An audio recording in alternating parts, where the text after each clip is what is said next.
Jadi ada delapan syarat supaya kita diterima sholatnya oleh Allah Subhanahu wa Ta'ala.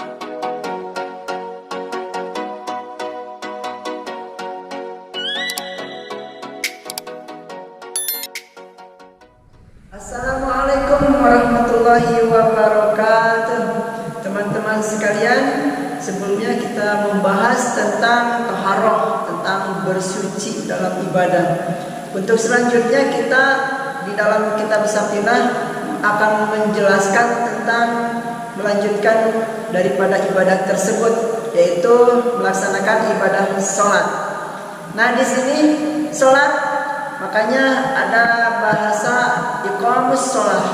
Melaksanakan sholat itu harus dengan peraturannya. Di sini kita akan membahas aturan-aturan di dalam sholat supaya sholat kita itu secara syariat diterima oleh Allah Subhanahu wa Ta'ala. Ada berbagai macam peraturan, yaitu disebut dengan syarat dan rukun.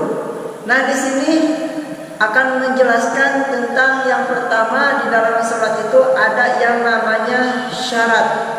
Syarat untuk melaksanakan sholat supaya sholat kita itu diterima oleh Allah Subhanahu wa Ta'ala. Jadi syarat itu adalah sesuatu yang harus dilaksanakan pada waktu sholat supaya sholat kita itu sah. Dan kalau memang sholat kita itu tidak pakai syarat, berarti sholat kita itu batal atau tidak sah. Oleh karena itu kita harus tahu ilmunya terlebih dahulu.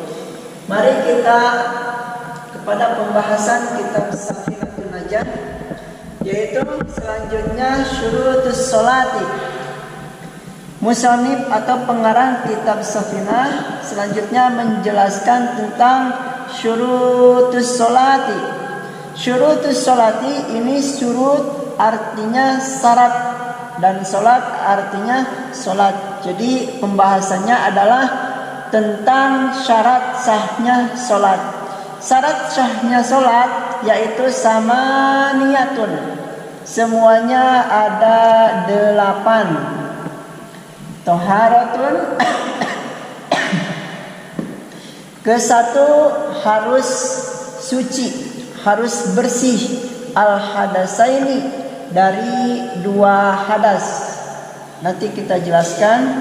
Wat toharatu, ini yang pertama. Yang kedua yaitu harus suci anin najasati, dari berbagai najis. Makanya najasa ini petunjuk untuk jamak atau banyak, bukan najis.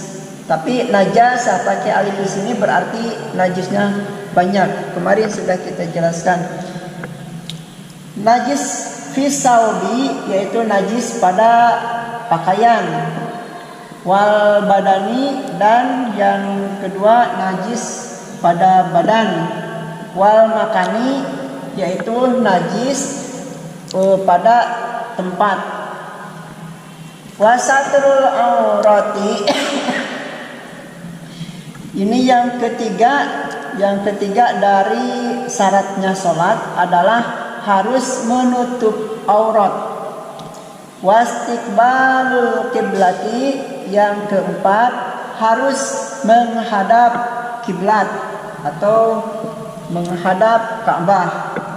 Wadukhulul waqti, yang kelima yaitu harus waktunya harus masuk atau harus sudah masuk waktunya sholat.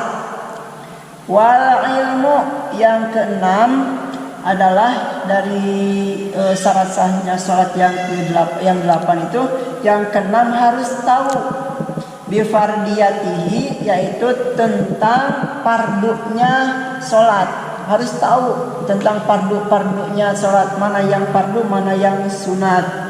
Wa alla ya'taqida, dan yang ke-7 jangan menekadkan atau jangan i'tikad di situ, jangan mempunyai pikiran yang fardon, yang fardu min furudiha, dari fardunya itu sholat.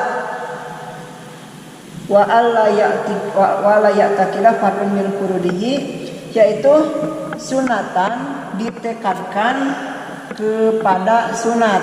Nanti kita jelaskan. Terus wajtinabu, yang terakhir yang ke-8 adalah wajtinabu, harus menjauhkan al-mubtilati, daripada hal-hal yang membatalkan sholat. Itulah teman-teman tentang syarat sahnya melaksanakan sholat. Jadi jika teman-teman ingin sholatnya sah, ini menurut teori, ya kan, wallahu alam. Menurut teori kita harus melaksanakan hal-hal sebagai berikut. Jika kita ingin sholat kita itu diterima oleh Allah Subhanahu wa taala. Jadi ada 8 syarat supaya kita diterima sholatnya oleh Allah Subhanahu wa taala. Apa yang 8 tersebut? Yang pertama yaitu harus suci.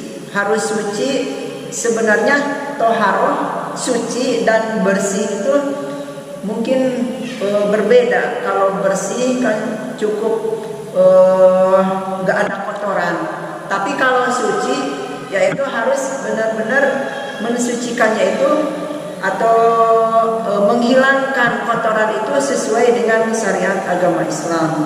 Jadi yang pertama harus suci dari al-hadasaini, dari 2 hadas. Kemarin sudah dijelaskan, ada hadas kecil, ada hadas besar. Hadas kecil adalah sesuatu yang mewajibkan untuk wudu.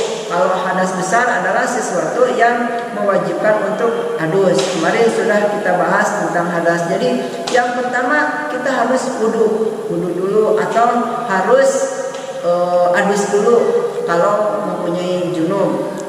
Kalau sudah suci, maka kita diperbolehkan untuk sholat. Terus yang kedua adalah harus suci daripada najis. Dan kemarin kita sudah jelaskan bagian-bagian daripada najis. Nah, di sini najisnya itu di sini dijelaskan, yaitu harus suci dari najis itu di badan kita. Jadi jangan ada najis. Tentang najis sudah kita jelaskan. Terus di tempat sholat kita tidak boleh ada najis, dan di pakaian kita tidak boleh ada najis. Wasatrul aurati, yang ketiga syarat sahnya untuk melaksanakan sholat itu adalah harus menutupi aurat. Kita sudah tahu tentang aurat, laki-laki sama perempuan itu beda. Kalau laki-laki yaitu batasnya daripada pusar dan lutut. Nah, misalnya kalau kelihatan itu aurat, maka batal. Jadi kita harus menutup aurat tersebut jika jika kita ingin sholat kita itu sah. Bagaimana kalau misalnya tidak ada kesengajaan, misalnya sedang sholat terus ada misalnya ada anak-anak, atau misalnya ada angin kencang, misalnya sholatnya di luar terus tertiup angin sehingga aurat kita itu terbuka. Bagaimana kalau seperti itu? Apakah setelah aurat kita terbuka kita itu langsung batal? Tidak, teman-teman, kita harus segera menutupi aurat tersebut kalau dari awalnya tidak sudah tertutup. Selanjutnya adalah wastikbalul kiblati. Yang keempat, syarat sahnya melaksanakan sholat adalah harus menghadap kiblat. Kita kalau sholat biasanya ke masjid sudah diatur tentang menghadapnya ke arah kiblat. Insya Allah kita mengikuti dan meyakini arah kiblat sesuai dengan peraturan masjid karena sudah dipertimbangkan.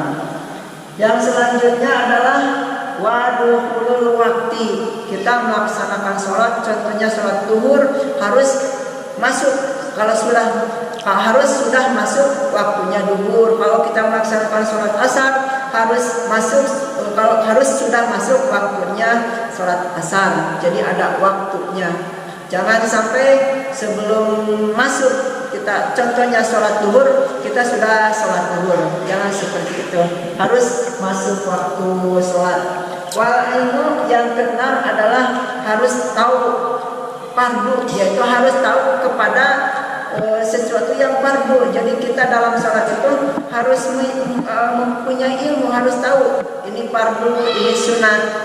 Jangan sampai kita punya pandangan bahwa yang fardu itu dipandang kita menjadi sunat. Misalnya contohnya tasyahud akhir, jangan menganggap bahwa itu sunat. Kalau kita misalnya menganggap bahwa contoh ini satu tasyahud akhir itu adalah fardu, kita menganggap itu bukan fardu, hukumnya sunat, maka sholat itu batal. Jadi harus tahu mana yang fardu, mana yang sunat.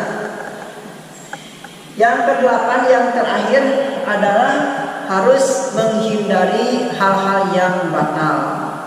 Nanti kita jelaskan apa yang menjadi batalnya sholat. Mudah-mudahan dicukupkan sampai di sini. Mudah-mudahan ada manfaatnya untuk kita semua. Wassalamualaikum warahmatullahi wabarakatuh.